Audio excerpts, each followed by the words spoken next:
I didn't mean to do that, but I did. It's the Pollock in me. The format for today, if everybody's happy with it, is I'm going to ask everybody to jump in and just remind us about where you are with gardening at the moment, and what kind of pro you are, and how many answers you ought to have, so that the rest of us can lean on you during this session. And then the other thing is any questions that you had, residual questions from last week. And so we'll carve out a chunk of space then for dealing with last week's questions that have to do with our little seeds and getting the seeds in their first little bed, right? And then today, in the second piece, I'll start a discussion, and I hope you'll all jump in like crazy about preparing the soil, making the outdoor little bed and the quilting for, the environment where we're going to drop all these little seeds that are currently growing.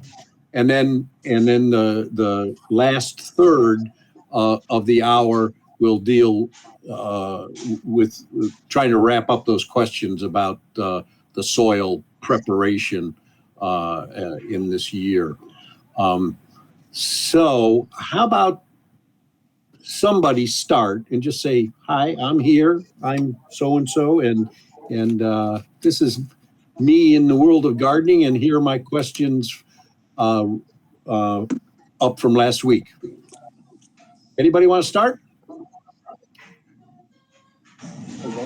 Bruce, please. Okay. First time, I tried to make it last week, but I couldn't. My gardening experience, I probably had a garden for about 30 years down in Connecticut before we moved to Vermont, complete with rototiller and all the goodies. Then went a good 10 years without having a garden at all. Last year, started a garden for the first time in Vermont, and it was a learning experience, very little good area to plant a garden. Did not anticipate the pests, critters I had to deal with. A lot of things I learned about Vermont gardening, which never experienced before. So that's where I am, and hopefully can gain more from people that have gardened in Vermont. Cool. Yeah, it is a unique environment for sure. Who else? Bonnie? Introduce yourself. Hi, I'm Bonnie, and I live in Huntington, and I used to have a garden every year. And for the past, I think 10 years, except for last year, I haven't gardened at all. I do always plant a tomato plant and some basil, but usually in pots. And last year I started gardening, and it was an experience. It was a serious learning curve, and I enjoyed it, and I plan on doing it again. I always have a million questions. So yeah, so I've got a lot of soil prep questions specifically today but yeah. Cool. Yeah. Who else? Jeannie, tell us about yourself. Come on. For some reason, I can never find that darn little thing. Well, gardening, of course, has always been, even since a kid, because being brought up on a farm, my mother had a huge garden with lots of stuff and canning and stuff. And she always started her things in hotbeds. And of course, we were right on the farm, so you had great manure. So you didn't have to worry about fertilizing. You just would load it up on the garden, and everything came up twice as big as anybody else's. And then when we moved to Bolton, we talked about our garden, that we had about a quarter acre. It was beautiful soil. That's the soil is so important. And we'd get the overflow of the Nooski River would come every year and just, go right over that soil. So you'd get all that beautiful thing. And then we'd have across the street come and bring, he was a farmer, and put manure on it and stuff. So everything always grew because it was very sandy soil as well. It was just beautiful soil.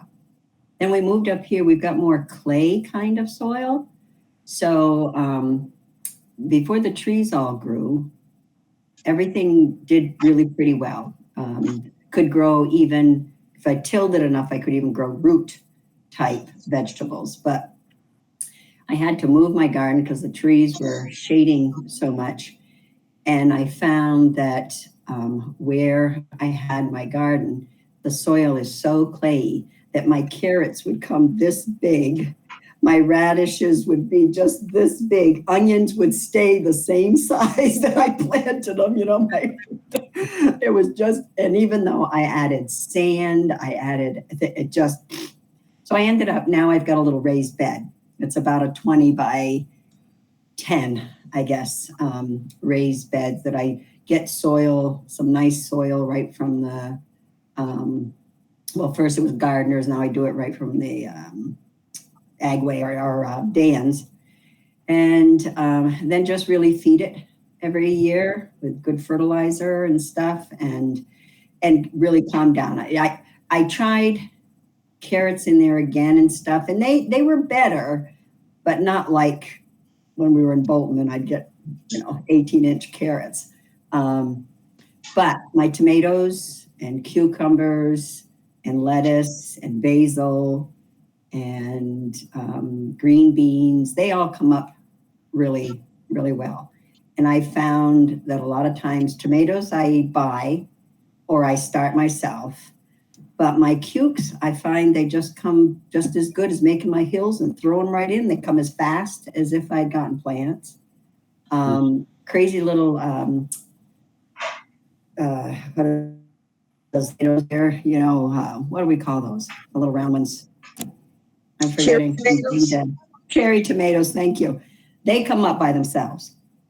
I mean, it's crazy. I mean, I have to pull them out as weeds and give them away because I get so many that just reproduce every year. And that's about it for my vegetable garden. Yep. So all of that is in raised bed now? So all of that is in raised bed now. So I put about 3 big tomato plants.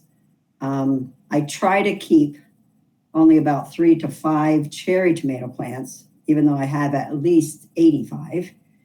And then what I do is I put my lettuce like right near the side where the sun comes in, but the tomatoes are right there. And I try to put the basil in between. I try to do that kind of thing. And then I alternate years of where they are. So like the cukes are on one side, the next year they're over on the other side, and Yep. That kind of thing. Yeah. There's a lot of smart people in this room. Velma, introduce yourself. Oh, well, first of all, I'm Velma Plouffe, not Brian Godfrey. That's what happens when your kids play with your computer. I have gardened my entire life. My mother, growing up on a farm, just like Jeannie, my mother had a huge garden, vegetable garden. And I used to love to go out there and help her. And probably by age 5, I had my own little garden. So I've really been gardening a long time. We use cow manure. And another thing Jeannie talked about was a hothouse. I remember my grandparents had, I believe it was called a cold frame. And you lined it with horse manure because that contained the heat. And then you put like an old window on top of it. And that's where they started most of the plants they were starting. Yeah. And, one thing I do want to add, I'm up on the hill here in Richmond, Hillview Road, and I'm on the west side, so I don't get the late afternoon sun. My season is a shorter growing season than, say, Thomas's live across the road from me.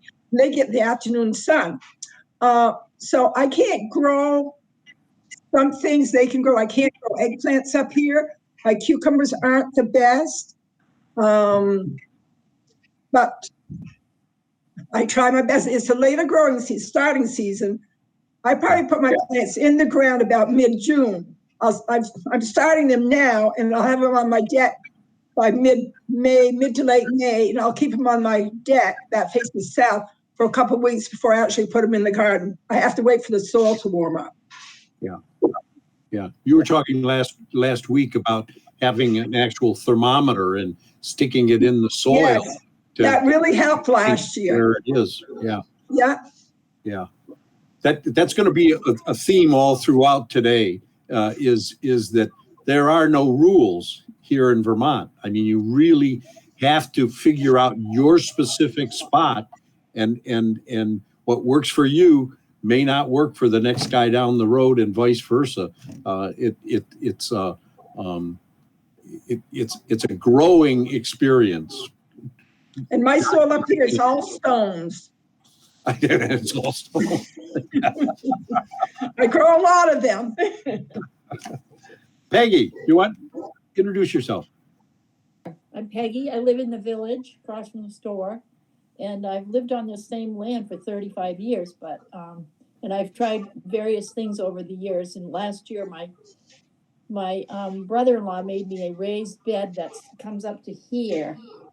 You can't see me, but comes up to here, really raised.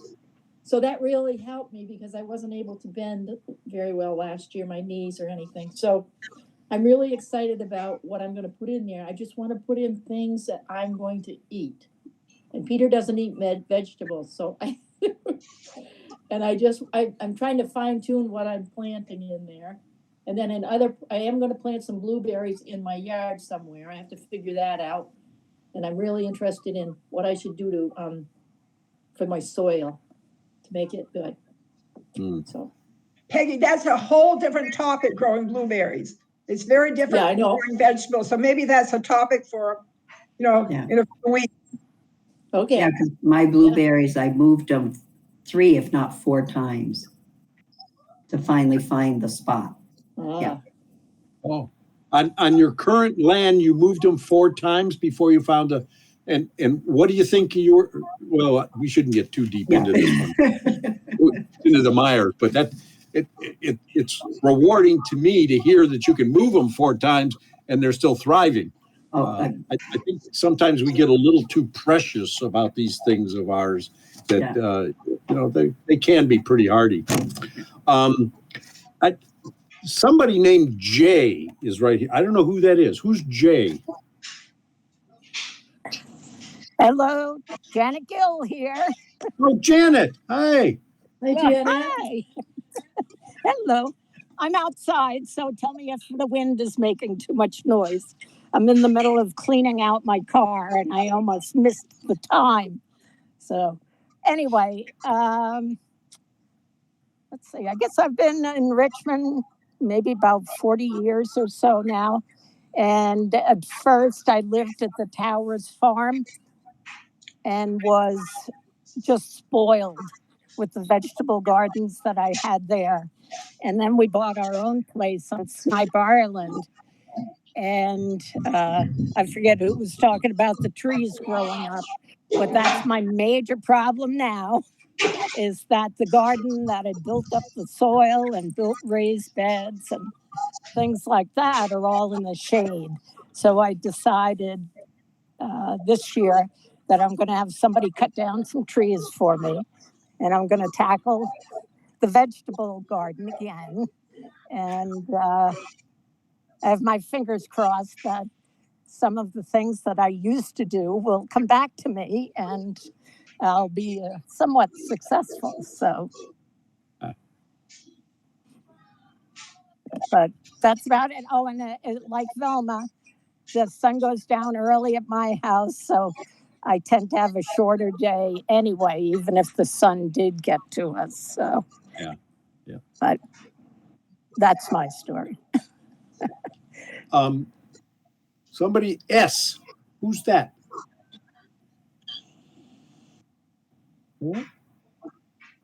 How about D? Who's that? This is Deb Shelby. Yeah. Hi. Sorry, not clicking enough buttons here. My video doesn't seem to want to play, so you'll just have to pretend I'm here. I started a garden last year, 2 raised beds. I got compost. I was so successful. It was the greatest experience ever. Wow. So now I'm hoping my second year will be as much fun. I'm trying a bunch of new things this year. Last year I grew tomatoes, acorn squash, green beans, cucumbers, 2 different kinds of lettuce, spinach, carrots, and I had a teeny tiny watermelon that got to be the size of a baseball. Yeah.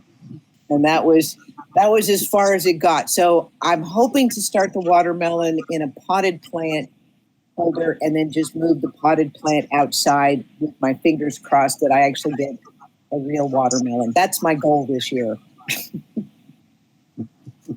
So I'm a total newbie is what I can say. And I live in Bolton. But my sun, I get the sun almost all day because I strategically placed the garden where the sun shines all day. So that worked out. Good for you. Huh. Anybody else want to jump in? No? All right. I don't want to force anybody. Collectively, you guys have way more experience than most of the gardeners that I know. So you are the source of information. I'm flabbergasted by how much experience you've all got, and frankly humbled. I'm going to talk anyway. But anybody have any residual questions from last week, specifically talking about starting your seeds? Anybody tell me about things that came up that didn't make sense or whatever? Yeah, Jeannie. I didn't make it. So would you be able to take a minute or so just to summarize which seeds you started early or did you talk about that? Well, I'm doing a new experiment this year. I've never done this before, and it's what I explained last week. Once I had a backward count of when my seeds would have to be hardened off. I kind of counted back in the calendar, and interestingly enough, the very first thing that I wanted has the longest germinating time. Can you see this? Is it on camera? A little bit. It's a package of time. I put these seeds in this hour last week. So this is 7 days of getting time up, but most of the stuff that I've done, I'm putting it on a paper towel, the raw seeds, putting the paper towel in a Ziploc, and then putting that on a heat pad that controls the environment, and I'm dialing it into 80 degrees. So that's a pretty warm environment, and I forgot to bring them in, but almost everything that I planted last week is starting to germinate. I've got little seeds, little tails, the first root is coming off almost all the seeds. But one in particular, I can't remember now. One of them is frustrating me. I don't know whether it's a bad packet of seeds or it's just an ornery a cuss that's going to take a while. But the reason I decided to try to do it this way is there's that moment when I can hold the Ziploc bag up and see that everything is germinated. And so it eliminates that waiting time before they break through the surface of the soil. Because if I happen to have and I try to hold my seeds for a long time, and so some of them have just gone bad. They got wet or something like that, and then I have that disappointment. Plus, I've lost a couple of weeks. So I'm trying it this way. I don't know. Now the next step is going to be picking these little itty bitty seeds, off the paper towel and putting them in actual starting soil. And I've done it before. I think I can get away with it. My daughter's done it a lot. She used it as a technique when she was doing her gardens out in Washington. So between the two of us, I'm hoping that part of the system is going to work.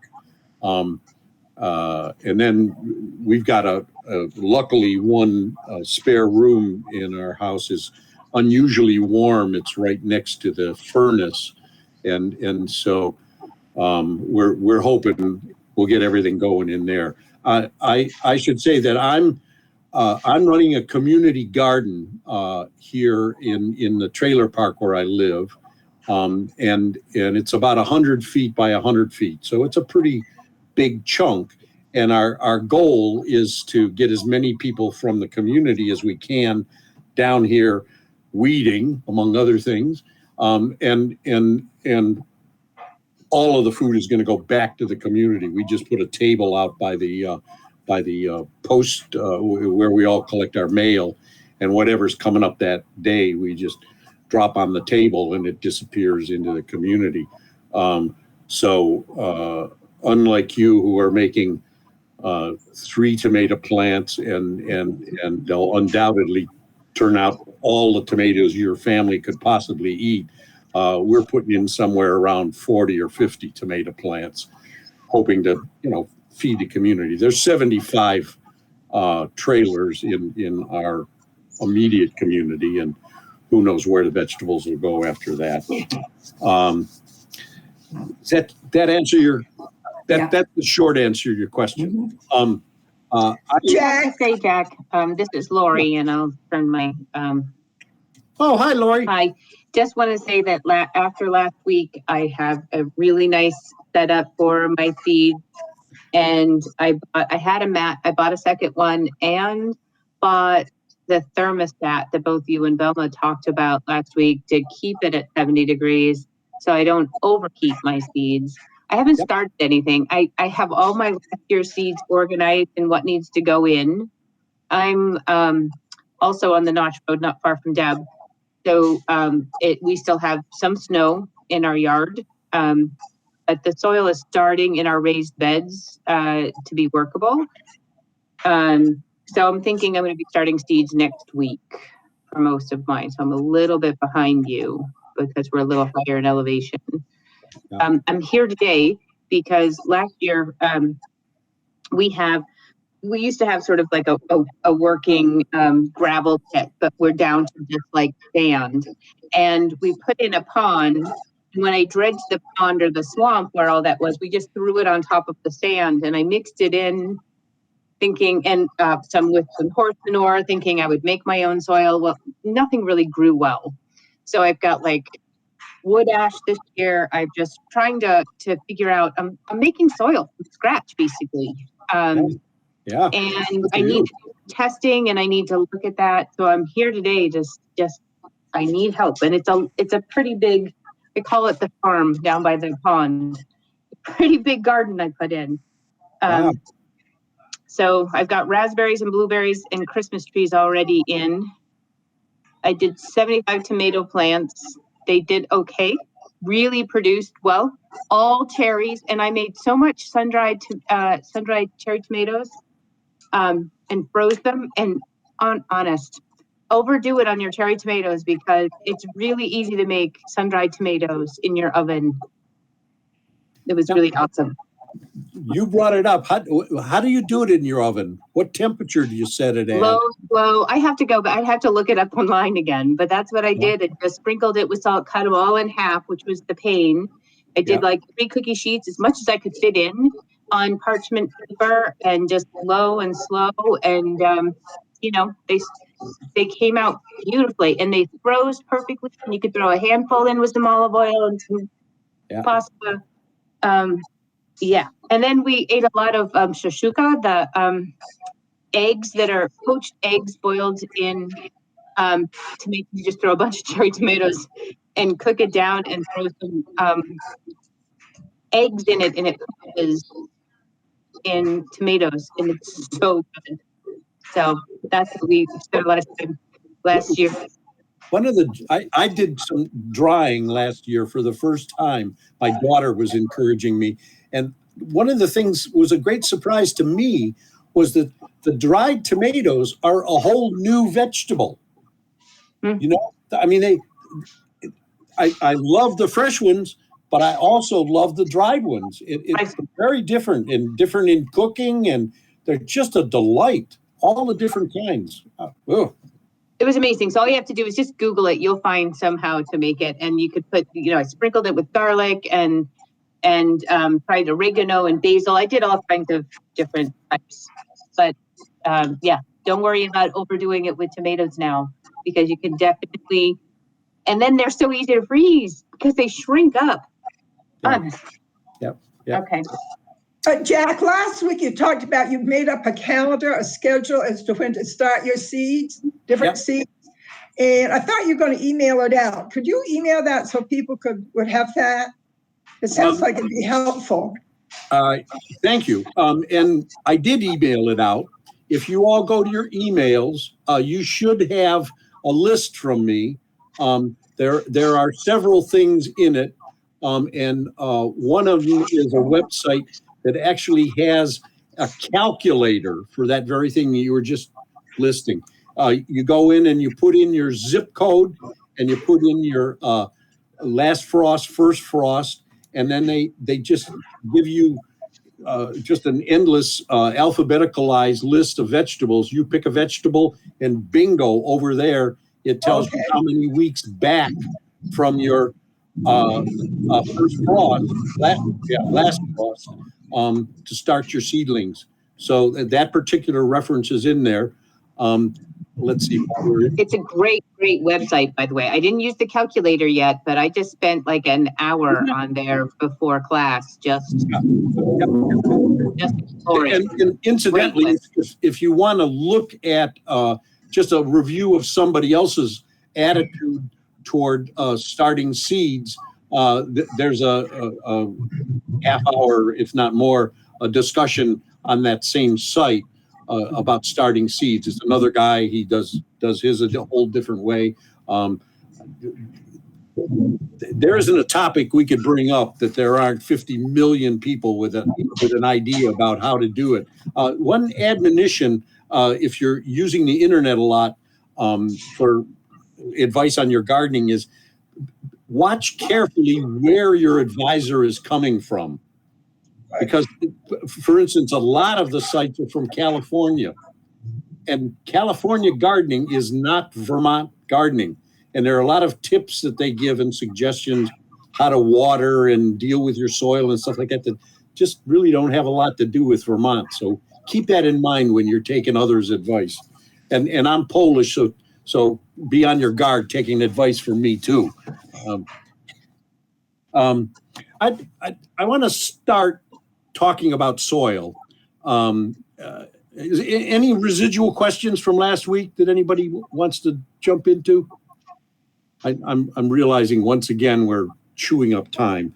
I want to start by just reminding us that our vegetable gardening and all of this starting seeds and stuff, it's very easy to be thinking about everything from the surface of the ground up.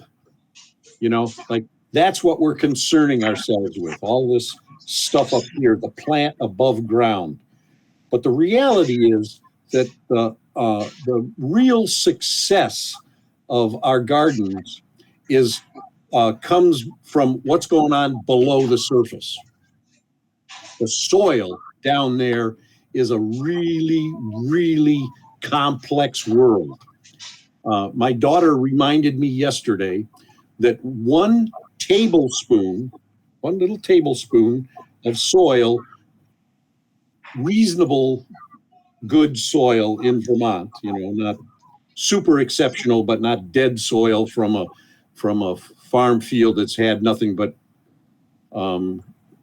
commercial fertilizer on it for the last 50 years. But a tablespoon of soil contains 6 billion microorganisms, right? And all those little microorganisms are what's feeding the plants and what's growing our tomatoes.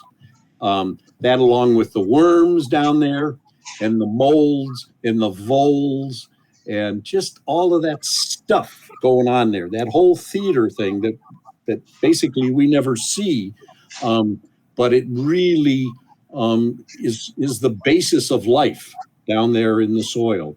And unfortunately, you can't just click your fingers and make it work.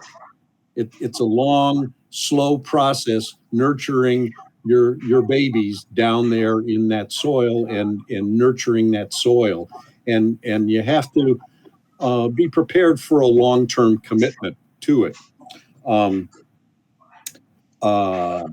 So a question that we're all going to bump into if we haven't already, and that's, where do we want to garden?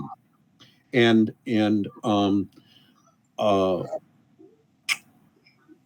there are three kinds of main elements to soil here in Vermont, and they show up in all kinds of different places. And even a small 1 acre yard can have lots of different kinds of soils in different places in the yard.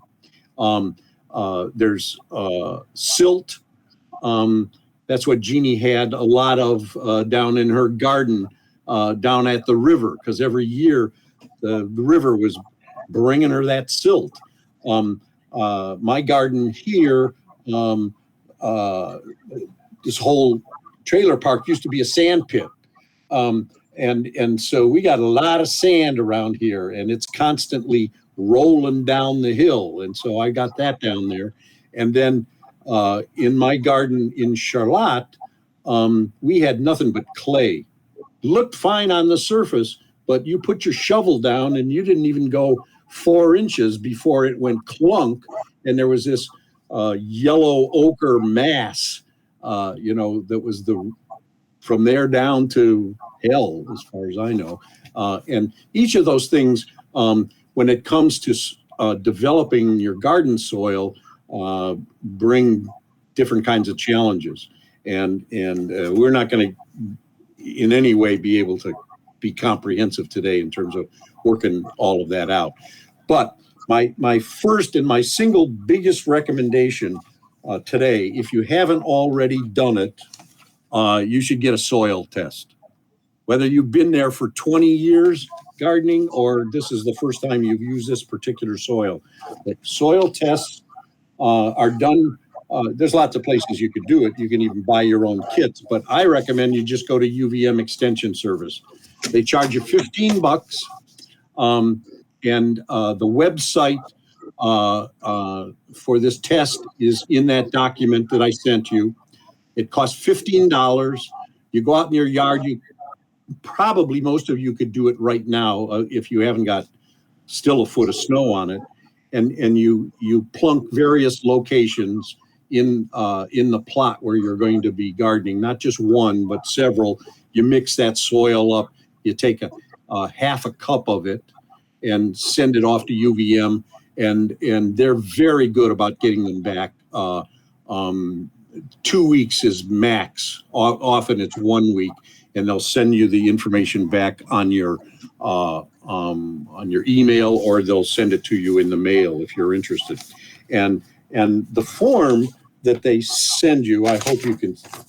You don't need to see this, but just to know that it's very personalized, and they'll give you all the information you need to figure out how to feed your soil to maximize it getting better.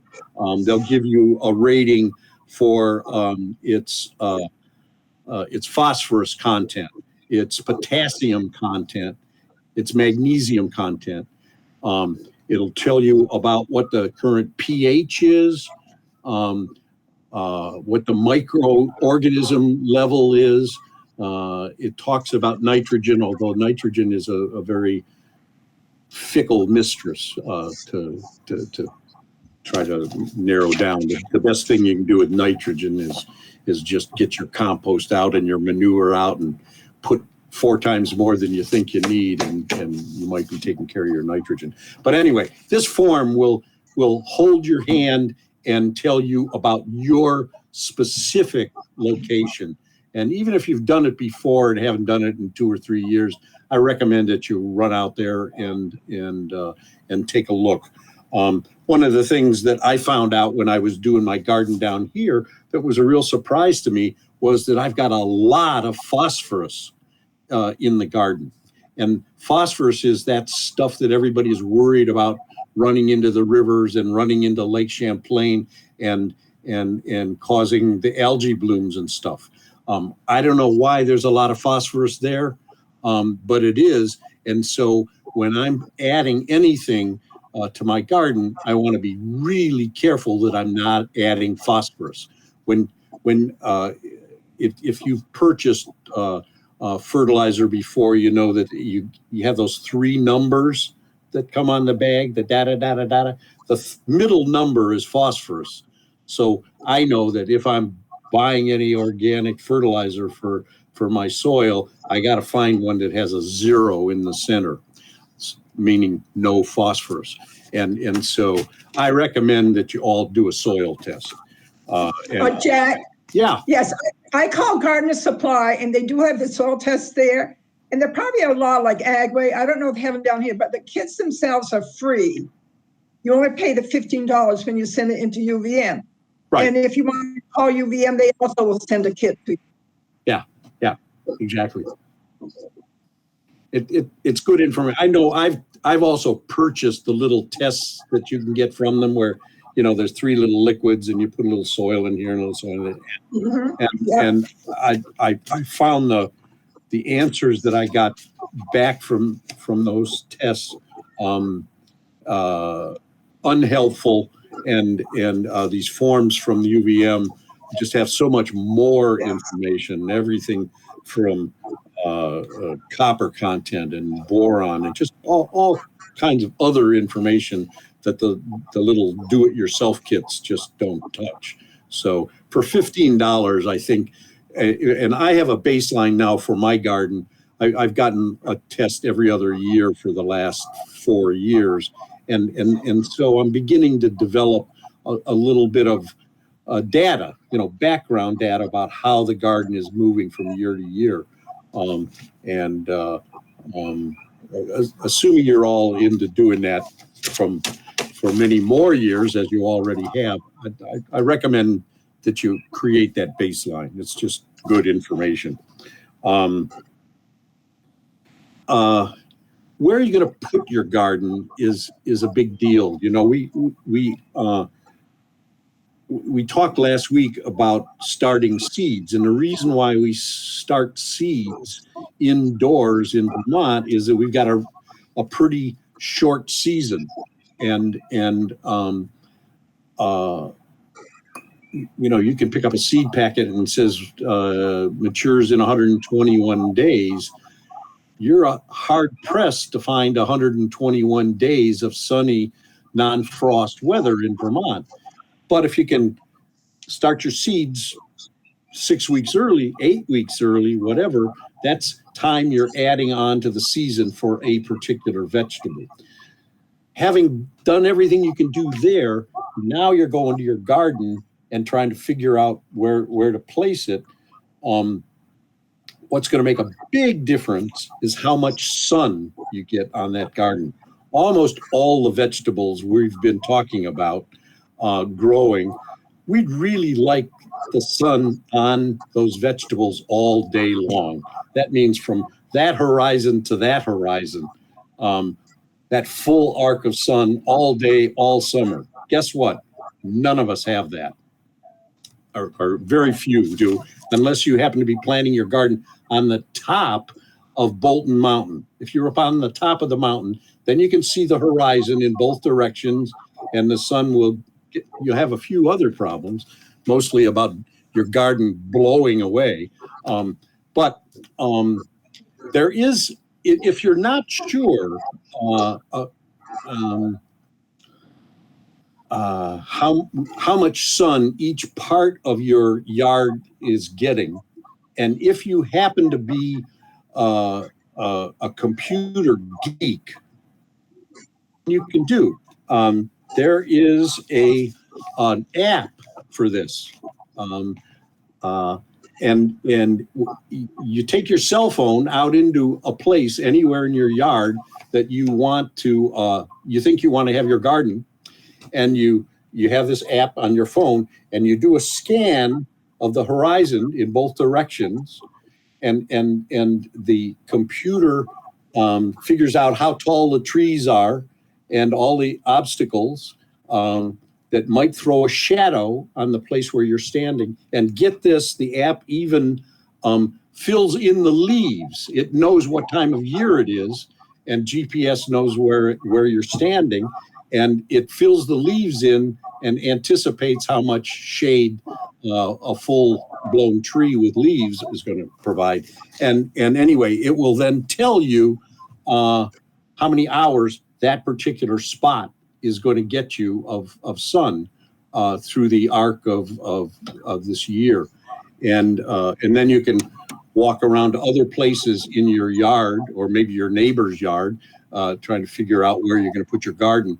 And you can figure out with the use of a computer how to maximize. Short of that, you need to keep data for 1 year, drawing a picture every couple of weeks of where the shadows are in the morning and where the shadows are in the evening in your yard. So this time next year, you'll know where the maximum sun is. Anyway, I'm being a little silly, but. Now, Jack, were you in Bolton? Where are they still putting the gardens right down, below the trailers? Because that ones get sun almost all day. Well, interesting you should say that, because when they first started the garden here, and we're in the same spot that they were 35 years ago.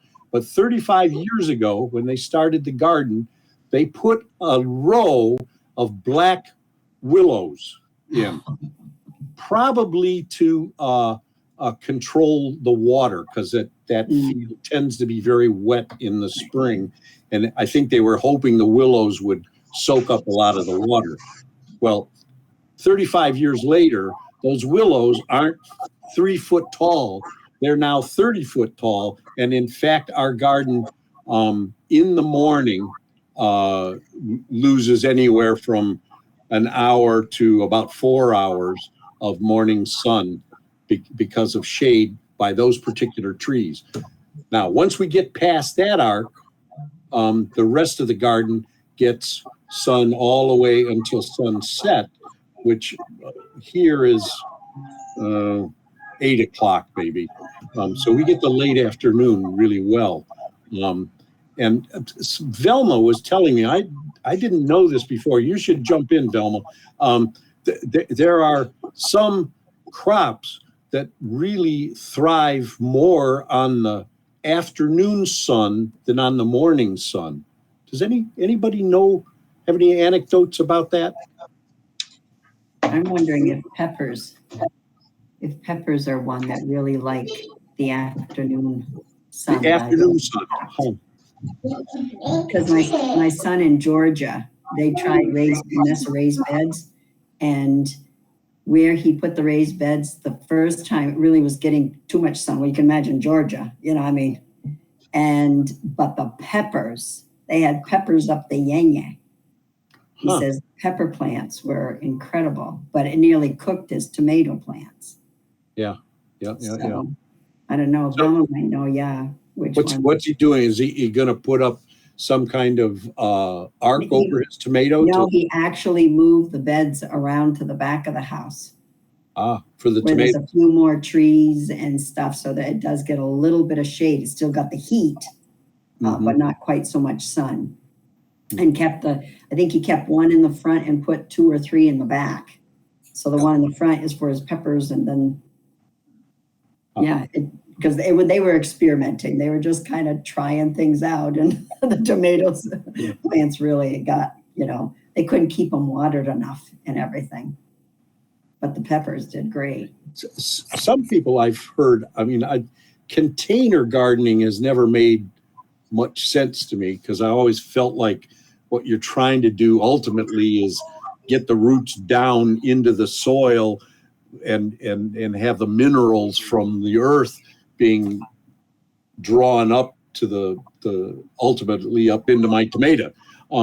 But I have heard of people planting different things in containers just so that they could move the container around in their yard to get some sense of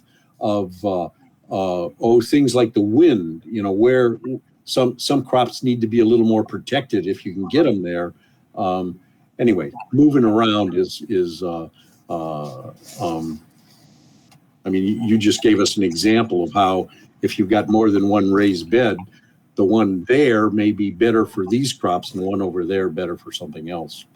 On the peppers, Jack and Jeannie, my mother used to grow tremendous peppers. I mean, they were huge. And she put aluminum foil under the peppers, around the bottom of the peppers. And I guess the reflection and the heat helped the peppers grow. Huh. Yeah, that's correct. That's a great idea. I know my mom Also- used to put like old, well, they were actually, I think, sap buckets or something, and took the bottom out. So she'd put them right around the tomato plants and pepper plants and stuff like that. And of course, the heat, of those. And oh my gosh, they were, and then once they got really strong and big, she'd take them out. Then you take the pot out. Yeah. Yeah. Just to add to that anecdote, I heard just a couple of days ago about somebody here in Vermont who puts a hoop over his peppers at the end of the season to keep it warm and to force the red pepper, force the peppers to red, where the absence of heat and the threat of frost was going to end them prematurely, and he didn't want a green crop, so he put a cover on it that would contain the heat. I don't know. I've never done it, but About container gardening, I never did it. I never did container gardening except when I would do tomatoes, because I had the blight, and I finally figured out that I had to get tomato plants that were blight free, and that worked finally. But last year I put all different greens, like salad greens, in a pot that was about 3 feet in diameter.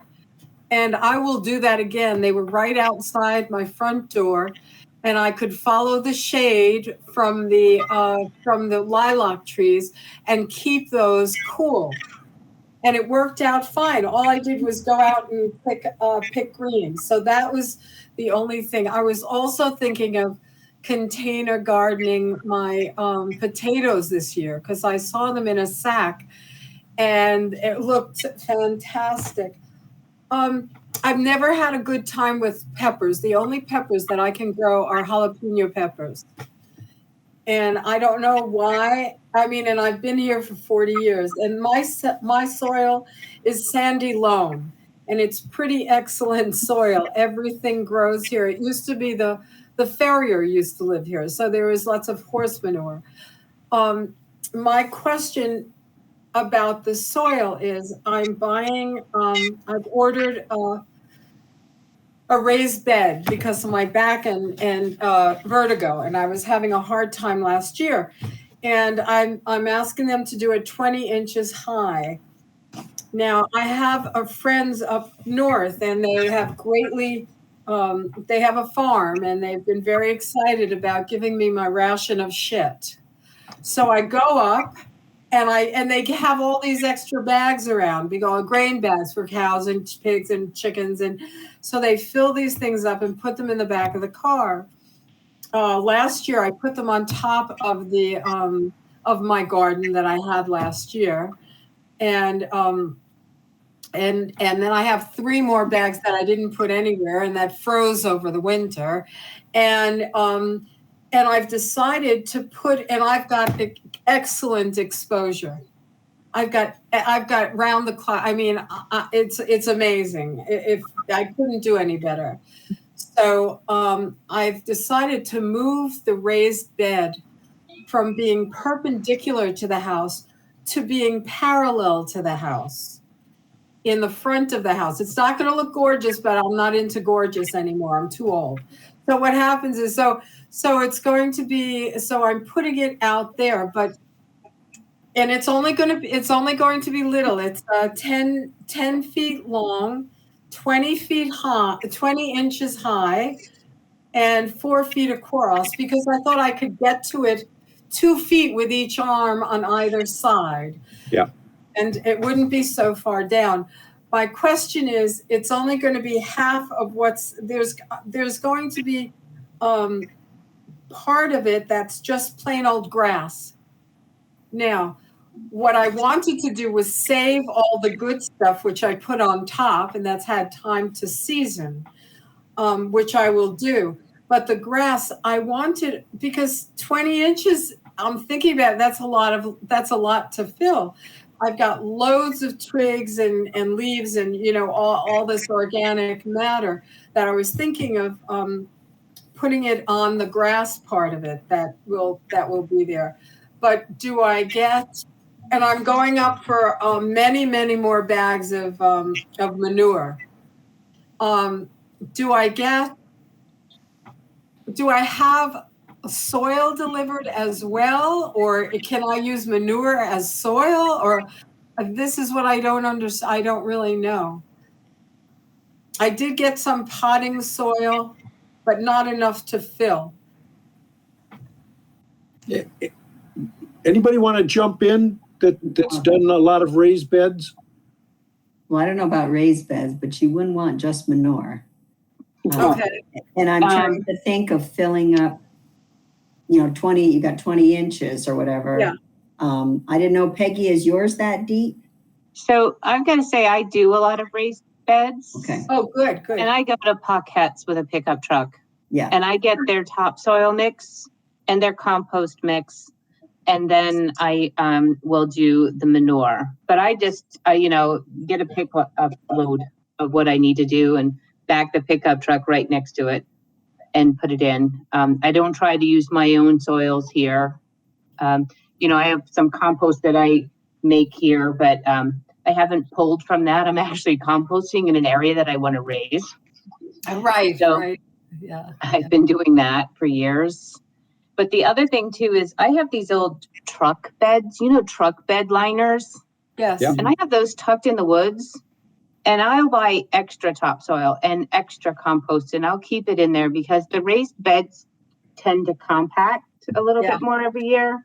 Yeah. So I just keep putting more stuff on top of it. I spend the money the first time you do it. Mm-hmm. And then you can just keep amending it year after year. Yeah. So. Okay, what would be my best bang for my buck? I'm a peasant. So what happens is, where would I get soil? Where do you get soil that's reasonably priced? Pockets. I just go and get, but you have to have a pickup truck and they'll just do a yard of it. Do they deliver? I'm sure Pockets will. Where are you located? Huntington. It's Bonnie. Oh, hi, Bonnie. I didn't even realize that was you, Bonnie. I knew it was you. Okay, now I get it. Nope. So Pockets will deliver, I think. Anybody else use Pockets? I've always used Gardener Supply and they deliver. I don't know about Pockets. Livingston Supply. They're out of I think it's Bristol, and they deliver great compost soil mix. Yeah. And I think so that's Dan probably easier for has, Huntington out of Bristol. I think down here in the hardware store, I think Dan has, besides his he has compost as well as soil, as well as He's got Green Mountain compost. Yeah. So, and that's really good, from the Intervale and stuff. Yeah. But one of the arguments, Bonnie, for especially in this first year or two, is that the soil and the compost that you get from these places like Green Mountain is sterile soil, and I mean, your pocketbook has got to be the driver for sure, but it would be a shame if you were dumping into that box the first year out a bunch of contaminants from earlier gardens. I mean, one of the reasons why we're rotating our crops is that a given crop in a particular area after a while starts to get embedded with diseases particular to that crop, and you don't want to have to be fighting that if you can avoid it. Having said, Bonnie, another note on the raised beds is I started one again last year on my deck up 20 inches, like the rest of you, I have a few back problems, but to put a layer of crushed stone in the bottom for drainage. yeah. Okay, the other thing that I do for my raised beds, I have a lot of mole problems. And they get up underneath and they eat, and all of your vegetables, you pull them up and you have like a carrot top and no carrot. So I use hardware cloth. I buy big rolls of hardware cloth. I make wooden beds. I staple it to the bottom and then flip it over. Yeah. And because then no critters will get up and underneath. And that's a really big issue that you'll have with raised beds when you move to raised beds. They'll find a home in there. So how do I know the hardware cloth? Do you get the smallest possible? Yeah, I think it's like, what is it, an inch by a half an inch little rectangles. Yeah. It's like small. You don't want to use chicken wire because they'll go right through it. Right. So you want the hardware cloth and you unroll it. And if you have 4 foot wide beds, if you get a roll is usually 4 foot. You really just unroll it and use a staple gun just to hold it into place. Yeah. And then wire snippers to cut it at the right. Flip it over and you're golden. Yeah. Wow. I had to do that even with my composting bins, because the critters would get into the compost and make a mess. So when you say staple it, where do you staple it to? The base of the, because you've got your wooden frame, right? So my wooden frames are about an inch thick. Mine are 2. They're going to deliver Perfect, 2 inches. So they're 2x4s, right? So yeah, and then you just staple it all the way up to the top. No, on the bottom. It's just going to be a bottom. You said you're putting it on top of either sod and then your old garden, right? So what'll be laying there at the bottom is this hardware cloth, so nothing can climb up into your raised bed from the bottom. Okay, then you put your soil, and if you want to put rocks underneath. I don't usually put rocks underneath because eventually the wood will degrade. Then you're gonna have to rebuild. And sometimes we can reuse the hardware cloth.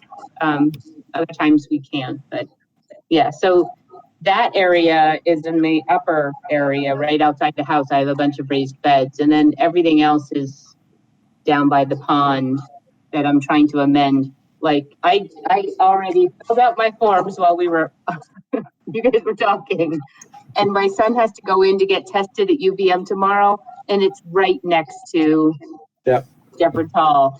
So I'm going to send soil with them to get it tested because I think that's what I really need to do.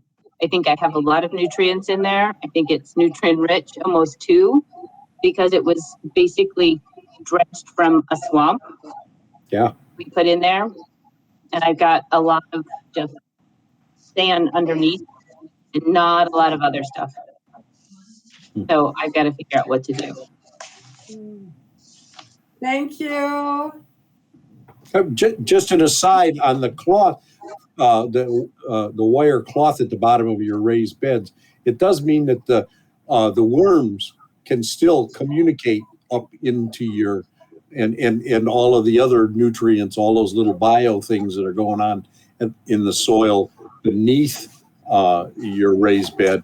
It's not a barrier to them, and as opposed to some of these that black weed cloth that some people use to suppress weeds in their flower beds.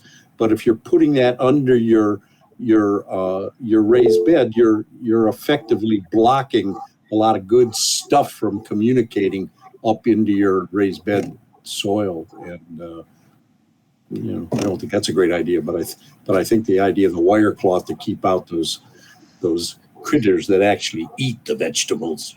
How dare they? I just want to make a note regarding my raised bed. Mine is up on legs. It's on my deck and it's on legs. Up about, I think the legs are up about 20 inches off the ground. And then the raised bed's on top of that. Huh. And that's the reason why I put down these boards there. Then I put down the fabric cloth, then the crushed stone. And then there were two different kinds of soil. I couldn't tell you what they were right now. Whatever it was that Garden Supply recommended. And I planted herbs in there. It was great. I just walked right outside my terrace door and grabbed something to put on my meal.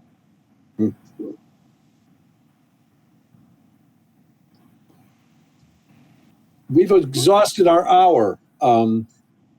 Anybody want to raise a last minute question? I don't have a question, but this now, hopefully you can see, it's called a 4-way analyzer. It tests your fertility, your light, your moisture, and your pH. Just has some prongs, so you can stick it in your garden. Yeah. Can everybody see it? Yep. Yep.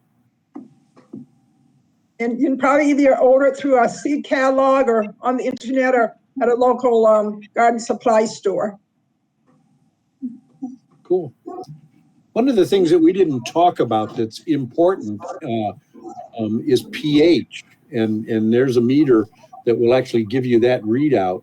If you're doing blueberries, for instance, you want a pH of like 5, but for most of the vegetable gardening we're doing, you don't want 5 at all. You want something more like 6, even towards 7, and a meter like that can help you. It's also a readout that you'll get from your soil test from UVM, and they'll even give you back. One of the things they ask you for in your soil test is how much footage you have of garden, and they'll give you back a quantity of lime if necessary to push your pH up to a vegetable garden, or for that matter, hold it back for your blueberry patch. Hey everyone, this has been fun.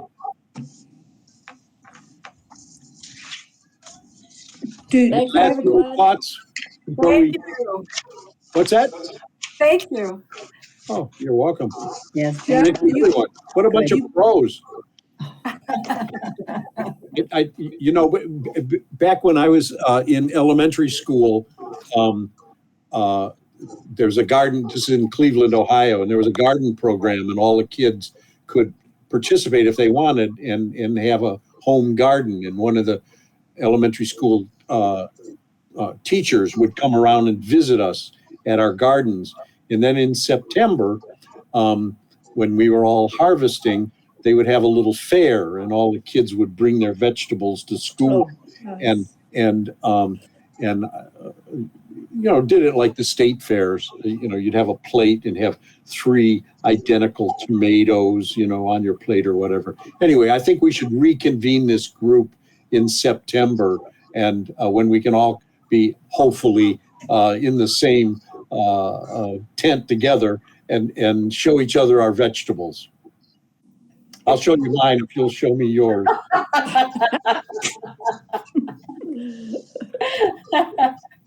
Have a wonderful summer, everybody. Thanks. Thanks, Bye. everybody. Bye.